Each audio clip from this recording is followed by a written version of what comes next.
Hey everyone, this is Gail Dudley. I am doing another special segment on News in Motion today. And again, I want to talk about food insecurity. I really do. It's a part of my passion and one of the areas that we're going to focus on within News in Motion between now and the end of the year is something I'm sure will probably continue. But the reason I'm talking about it right now, many children returned to school last week, or maybe they're returning this week or in the next week to come. And I want you all to understand the connection of education and learning and making sure that you have something to eat. Now, in California, I shared on News in Motion, in California, every child is being fed, regardless of income, regardless of status. That's something that the Governor Newsom, put in place there, and the school board talked about it, and however it fell out, you can Google that to learn more about that. But every child will have access to food. Well, why not do that across the United States? Why not do that around the world, to be honest? But why not do that across the United States? You know, children who are hungry, think for a moment as an adult. When you're hungry, can you think? Do you have brain fog? Are you frustrated? Are you irritable? Can you sit still? I know I can answer that. When I'm hungry, I'm hungry. My attitude changes. My mindset changes, just everything. When I'm hungry, I'm hungry. Imagine a child sitting at a desk, starving. I want to give you those numbers again that I shared with you last Monday. An estimated 1 in 9 Americans are food insecure. And that number is actually rising. This is information on Feeding America. And it talks about what is food insecure. And they went back to 2018. So y'all, that number has risen since that time. Now, this is equating to about 37 million Americans who are hungry. Now, that's people, that's Americans. Now, think about the number of children in those households who are hungry. And I'm pausing there on purpose to get you to think about that. So there's a challenge. There's a real challenge. And my call to action today is to get you to think about and to participate in every time you go to the grocery store, you add extra and take those bags to someone who is sleeping at the bus stop or sleeping in an underpass. Now, don't go alone. Don't go alone. Connect with an organization if you have to. Find out from your local school district if you can deliver food to the school that they can privately give to a student or to the parents or the guardians of that student or of those students. I want us to really stretch our thinking with this. You know, there's times when I'm at the grocery store, I'll round up for food. But I started thinking about that. And I think that's a great idea. But I started thinking about that. After fees are paid and after the operations and the administrative costs are paid, how much is left of that quarter or that dollar to give to actual families who are hungry? How much of that is food that are going to these homes where people are starving? I live in Central Ohio, many of you know, and I was driving down the street, a service street near the mall, and I saw a family that caught my attention. There was this older SUV, if you will. The back of the trunk was open, and there was like a curtain that they was taken across the back. And I don't know, I turned around, didn't go to the car because, you have to think about safety as well. And I went to the parking lot across from the service road so I could just see. There were 3 or 4 children. They were changing a diaper. I saw a mom have a can, I don't know of what. She had some plasticware and she was feeding the children. That touched me in a way that I cannot explain. So I said, okay, what do I do? Not knowing that there was another car that had pulled in who had witnessed the same thing that I had witnessed. And we kind of like looked at each other. And that was actually a husband and wife. And the wife rolled down the window and said, do you see what I said? I said, yes. I said, what do we do? I said, we can't report them because we don't know if children's services are going to get involved, if the family gets torn apart. So how do we help? So together we sat there and we were going through lists of places that, we can find out who can help. So the father, the husband of the one in the car contacted Lutheran Family Services or Family Lutheran Services. Because we're in this particular area, I called the Westerville food, that's not what it's called, Westerville Network or something like that. Just say, okay, there's this family, your information says that everything's confidential. They need some help. This is where they are. This is what their truck looks like. Please come incognito and help them. I went on about my day while I was over there, came back around, and there was a truck that said, I think it's Lutheran Social Services was there, and they were helping. Y'all, even if you see things like that, don't just immediately call 911, but say, who do I contact? Go through a list of nonprofit organizations in your area and contact one of them. Now, in addition to this, my call to action is this. Even if it's $1, y'all stop thinking that to become a philanthropist, and we've talked about this on News in Motion many times, that you have to be a multimillionaire, or you have to give thousands of dollars, or you even have to give $100. You can give $1 because dollars add up. So the viewership here live, we get anywhere from 40, 50, sometimes 100 people, but replays, there are thousands, and we have different platforms from the replays.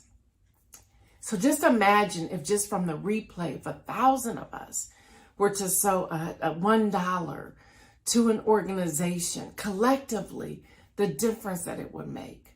Now, I don't know what that is for you. I don't know if that's Feeding America. I don't know if that's the National Black Farmers Association. I don't know if that's your local YMCA or YWCA or your local food bank or local church. I don't know. But just imagine if we identified one place to collect those funds. So if you have any thoughts or any ideas, please put that in the thread here so that we can collectively do this. Now, if we see that there's 5, 6, 7 locations on here, then we'll divide it up in 5, 6, 7, like 30 of us hit one, 30 more hit another, 30 more hit another, until we're giving, because everyone, there's every state, every city, there's families who are hungry. And as these children are going back to school, they're hungry. They're hungry. Again, I want to stress, do not, especially if you are a single woman, do not go do a delivery on your own. Not unless you know the people. Don't do that. Don't even leave food or clothing next to a truck that you see and you know they're living in that car or that truck. Don't do that. Go through the proper channels. Connect with those local organizations in your area. But y'all, collectively, we can make a greater impact on this. I want to keep giving you some information. I'm not going to be long. But the U.S. Department of Agriculture defines food insecurity, and I said this last week, but I want to say it again this week, as a lack of consistent access to enough food for an active, healthy life. So y'all, it's about consistency, a lack of consistent access. So hear me, we can't feed them today and not tomorrow. It has to be something that is ongoing. We cannot feed them today and not tomorrow. We can't do that. We can't. So it has to be ongoing. So the News and Motion team, we're trying to find ways and we're trying to identify organizations ourselves that we can partner with, that we can connect with to make sure that each week or each month we are pouring in some type of financial contribution to help, so that these families will have food regularly. They can have food consistently. We want to be able to do that. The other thing is, I want to say again, I want to raise the awareness of who does food insecurity affect?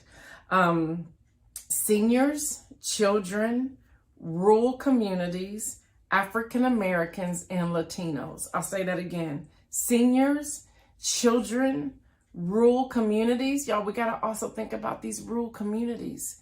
We need to think about them. African Americans and Latinos. Now, here's the ranges of food insecurity so that you have this information as well. And y'all, I've compiled stuff from Feeding America and the National Black Farmers Association.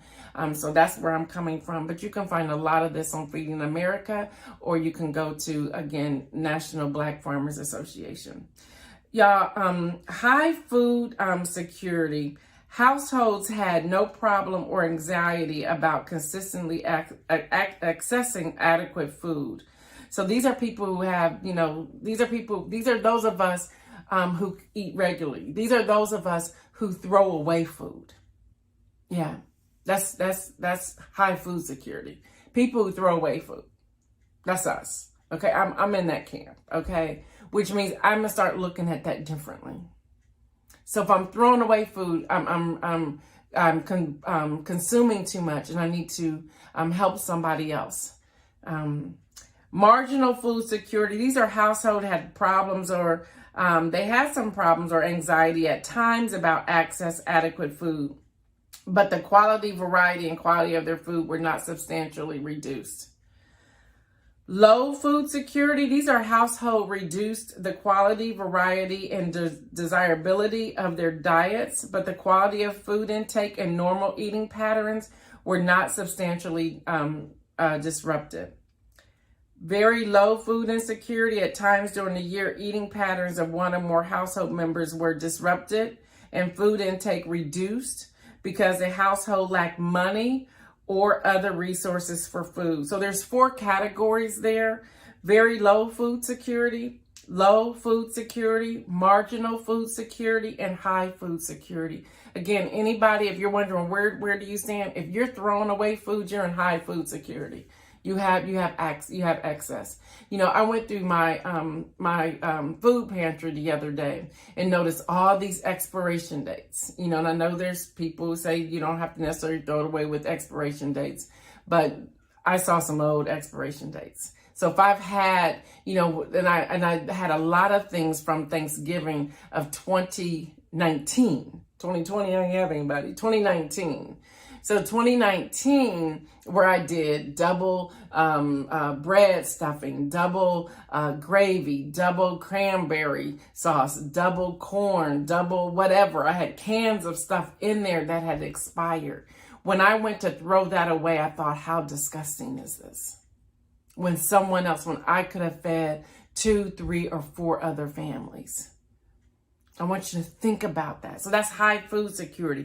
Marginal food security is like, okay, we may be connecting and finding a way to stretch food, but we still have food. We're still okay. We're still eating. Okay. Low food security, that gets to, I'm not sure we're going to make it more than 2 days on this. And then low food security, we don't have it. That turns into food insecurity. Okay, I just want to make sure I'm stressing that. So I want you all, I'm trying to see if there's anything else I want to pull out. Y'all, a lot of health. I talked about this last week, so I won't share it again.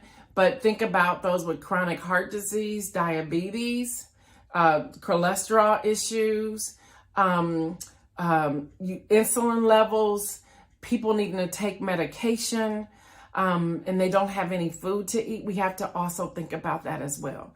So what am I asking you to do? I'm asking you to do a couple of things. Number one, I'm asking us to put in this thread today places, and I know we are viewed all over the United States and even out of the country. If you have any local organization that you know that you trust. Now, hear me when I say this. I do not want us to go to an organization that has high overhead, which means if we give $100, $80 of that is going to operations, no. And $20 going to food, no. I understand that operations have to take place, but if it can be like 5% or 10% to operations and the remaining to food, 90% to feeding families, that's fine. But if it's the flip the other way, no, not at all. So we have to identify that organization. We want to feed these children. We want to feed these children. So if you have any insight on organizations, put that in the thread so that we can vet them and talk about them. But we really want to take action because children are back in school, and we want to make sure that they're able to learn and get their education without having the interference of hunger. This has been a special segment of News in Motion. It is pre-recorded. It's a new video, but it has been pre-recorded. I will return on September the 1st at 7:25 a.m. Eastern Time with News in Motion. If you see that blank wall over there, artists, that wall is now for rent. Not the actual wall, but if you have paintings or sculptures or anything, we can now place it there. Just contact us and ask us how you can be a part of that. And then the last thing I want to share with you all, Patreon. Go to the News in Motion Patreon. If you like what you're getting here, help us out. Join the membership. Join the family. You can join up until August the 31st for $5 a month. Come September the 1st, that number it will more than double. You can go to patreon.com/News in Motion. Again, this has been a special segment of News in Motion talking about food insecurity while children are either headed back to school or they're already back in school. We just want to make sure the children are being fed. We want to make sure families are being fed. Let's be honest. We want to make sure entire families are being fed. We want to hear from you. If you have any suggestions, please let us know. All right, if you want to email us, you can email us at newsinmotionwithgail@gmail.com. Again, newsinmotionwithgail@gmail.com. You have a great day, everyone. Be blessed.